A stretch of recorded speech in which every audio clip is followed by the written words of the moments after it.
Hi అండి, ఈరోజు మా ఇంట్లో స్పెషల్ ఏంటో చూపిస్తాను. సండే దమ్ బిర్యానీ అండి. ఇది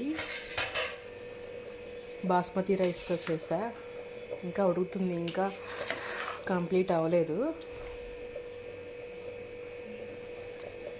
మనకి కేజీ బియ్యానికి కేజీ చికెన్ అయితే బాగుంటుందండి.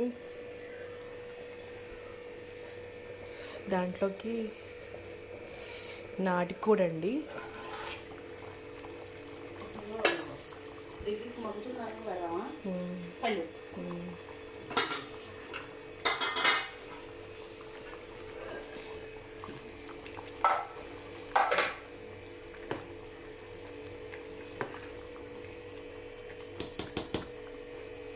చెప్పకూడదు అనుకుంటా ఇది ఎక్కువ.